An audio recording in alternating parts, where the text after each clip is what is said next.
So fine. So career స్టార్టింగ్లోనే మంచి మంచి పాత్రలతో మమ్మల్ని అందరినీ ఎంటర్టైన్ చేశారు.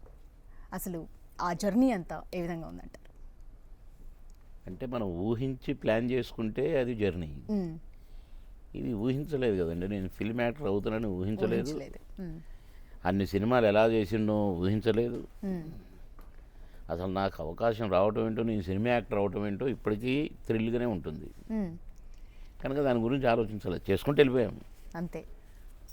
అసలు ఊహించని ఈ జర్నీ అంతా కూడా సో అలాగే ట్రావెల్ అంతా అయిపోయింది. ఇది ఒక కళ అన్న అలాగే ఉంటుంది ఇప్పటికీ, డ్రీమ్ లాగా ఉంటుందంటే. అంతే కదండి. No background, no recommendation. ఇప్పుడు బ్యాక్గ్రౌండ్ లేకుంటే ఎవరు రావట్లేదు ఇప్పుడు అసలు.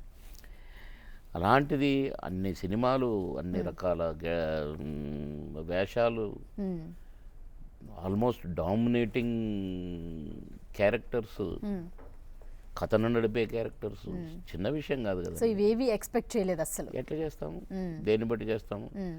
నేను గ్లామర్ బాయ్ కాదు, హ్యాండ్సమ్ కాదు.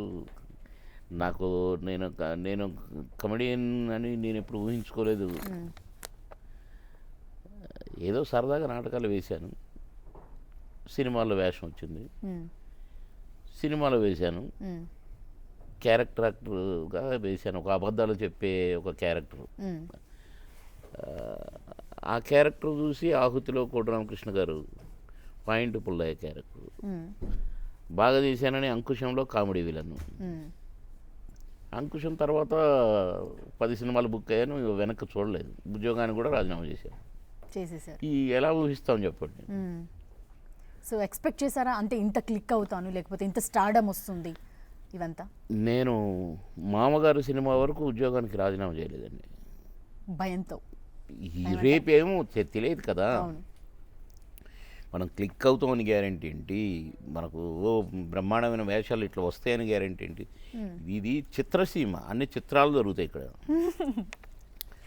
కనుక నేను లీవ్ పెట్టి 5 years యాక్ట్ చేస్తున్నాను. దాసరి గారు ఒకసారి ఎరా ఉద్యోగం ఏం చేశావు అన్నారు.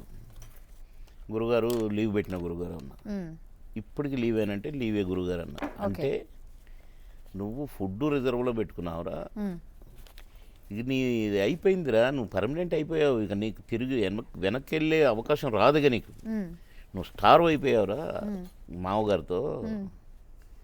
కనుక ఆ ఉద్యోగాన్ని రిజైన్ చేయరా, ఇంకొకడు అన్న బతుకుతాడు, ఇంకొకడికి ఫుడ్ పెట్టరా కనీసం అన్నారు. అప్పుడు రిజైన్ చేశాను. ఓకే. అసలు గవర్నమెంట్ జాబ్ కదండి మీరు చేస్తుంది? తహసీల్దార్ ఉద్యోగం. ఇప్పుడు తహసీల్దార్ అయింది, ఇప్పుడు కలెక్టర్గా ఉందనేమో. ఏ జాయింట్ కలెక్టరో డిప్యూటీ కలెక్టరో ఆ రేంజ్లో ఉండేవాడిని. వదిలేసుకున్నారు. రెవెన్యూ ఇన్స్పెక్టర్గా పనిచేస్తూ డిప్యూటీ తహసీల్దార్ అయ్యే టైం అయినా కొంతవరకు ఆ భయంతో ఉంచేసుకున్నారు ఆ జాబ్ని. గవర్నమెంట్ ఉద్యోగం, తహసీల్దార్ ఉద్యోగం వదిలిపెడతామండి. తర్వాత నమ్మకం వచ్చిందండి మీకు? నమ్మకం కాదు,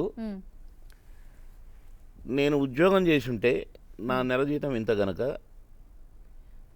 రిటైర్మెంట్ వరకు ఎంత సంపాదించగలుగుతాను, నా సర్వైవల్ పోను నేను ఏం మిగిలించగలుగుతాను, నా భార్య బిడ్డలకు ఏమి సంపాదించగలుగుతాను అని లెక్కలేసుకున్నాను.